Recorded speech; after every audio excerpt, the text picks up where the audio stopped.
Bank money, bank money, money, bank money, bank money refers to demand deposits created by commercial banks. तो इसलिए money banking पढ़ने के बाद आपके लिए रिलेट करना ज्यादा इजी हो जाएगा। हमें पता है कमर्शियल बैंक क्या है, सेंट्रल बैंक क्या है, ढंग से।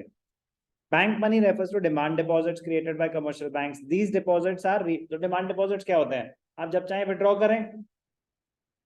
The depositors are given check facility to withdraw money from their account, checkable deposits. It must be noted that bank money is a non-legal tender money. Non-legal. It must be noted that bank money is a non-legal tender money or optional money. Bank money मतलब वो checks, checks की बात हो रही, checks की बात हो रही, चेक्स की। अगर आप चेक से पेमेंट कर रहे हैं ना, करेंसी इन हैंड अलग चीज हो गई। जो बैंक मनी है, मतलब आप ट्रांसफर्स कर रहे हैं कुछ भी, मतलब चेक के थ्रू, तो चेक की बात हो रही है। That is a non legal tender money. That is a, मतलब आप मना कर सकते हैं, कोई भी चाहे तो मना कर सकते हैं ना, भाई ना, पैसे चाहिए पैसे, ठीक है ना। तो अब चीजें आ गई ना, तो थोड़ी सी आउटडेटेड बात कर दी इन्होंने। अब तो क्या आ गया, ऑनलाइन ट्रांसफर्स आ गए हैं, IMPS आ गया, इमीडिएट पेमेंट सिस्टम। तो इमीडिएटली तो आपके अकाउंट में आ जाएंगे। तो ऑनलाइन ट्रांसफर्स में तो वो रिस्क खत्म हो गया ना अब, कि पैसे मिलेंगे कि नहीं मिलेंगे, कहीं मुझे बेवकूफ तो नहीं बना रहा। बट पॉइंट इज, चेक की बात हो रही है। Cheque is an optional money. Bank draft, cheques, ये सब नॉन लीगल टेंडर मनी होती है, ठीक है जी। Very very important term, money supply, बहुत बार आया हुआ है। What are the components of money supply? Money supply refers to the total volume of money held by the public at a particular point of time. At a particular point of time makes it a stock concept. Money supply is a stock concept. So money supply is not just the currency. It is not just the currency. आएगा components, तो पहले feature सुन लेते हैं। It includes money held by public only, but both currency and your bank balances, but held by public only. The term public signifies the money using sector, individuals and business firms. It does not include money creating sector, that is the government and the banking system, as cash balances held by them do not come into actual circulation in the company. उनके balances नहीं, इंसानों के balances की बात हो रही है। As an individual, as a business entity, money held by you, that will be a part of money supply. But money held by you, not in just the physical form, your bank balances are also included. That is also money held by you only. That is very much in circulation, you can use it at will. So very very important, what are the components of money supply? Number one, currency with the public, जो coins and notes। और दूसरा, ये आ गया, चलो खुशी की बात है, currency money is also termed as fiat money. क्या होती है ये फिएट मनी?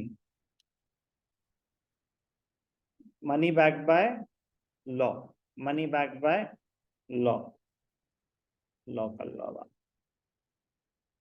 अरे मिटाना ही नहीं देता, ठीक है जी। फिएट मनी इंपॉर्टेंट टर्म है वन मार्कर के लिए। Fiat money is defined as the money which is under the fiat और order from the government to act as money, that is money under law, money backed by law. It must be accepted, मतलब legal tender है, no one can refuse. It is also termed as legal tender money. तो इसलिए legal tender money में ही मैंने वो definition fiat money भी आपको करा दी। तो components of money supply, number one, currency with the public, currency with the public, coins and notes, and second, demand deposits with the banks. It refers to the demand deposits or bank money of the public with the commercial banks. Demand deposits are the deposits which can be encashed by issuing checks at any point of। तो इसलिए मैंने बताया ना कि वो bank money को क्या मान रहे हैं, चेकेबल डिपॉजिट्स। क्या है आपके? Checkable deposits, checkable deposits. But money supply is equal to currency held by the public plus demand deposits. A demand deposit is treated as equal to currency। पैसे आपके बैंक में 50,000 हो, आपके हाथ में 50,000 हो, टोटल 1,00,000 है आपके पास, क्योंकि वो 50,000 आप कभी भी विड्रॉ कर सकते हैं। यस और no? only net demand deposits are included. It must be noted that demand deposits are taken on net basis, that is interbank deposits are excluded. banks के आपस में जो balances हैं तभी तो held by public only. banks के पास क्या है वो consider नहीं कर रहे, government के balances consider नहीं कर रहे. Interbank deposits are the deposits held by banks on behalf of other banks. ICICI का balance है HDFC में या RBI के पास. Such deposits do not form a part of money supply. तो इसलिए money using sector only. money हाँ ये रहा. The term public signifies money using sector. So while understanding or while defining money supply, we consider only the currency held by public in the form of physical currency or bank balances. It will not consider, it does not include money creating sectors. मतलब banks, money creating, banks और government को नहीं consider करते while calculating the supply of money in the economy. Important है बहुत ज़्यादा. तो currency with the public, demand deposits with the banks. Term deposits are not included. कह रहे हो तो FD है, वो मनी इन सर्कुलेशन नहीं है, वो पैसे तो आपने ब्लॉक कर दिया, आप निकाल सकते हैं बट लिक्विड फॉर्म में थोड़ी ना है. Term deposits are not included while calculating the supply of money in the economy.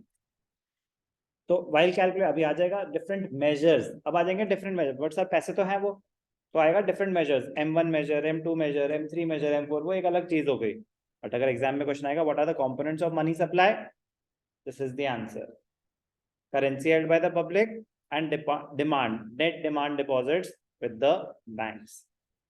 It does not include term deposits.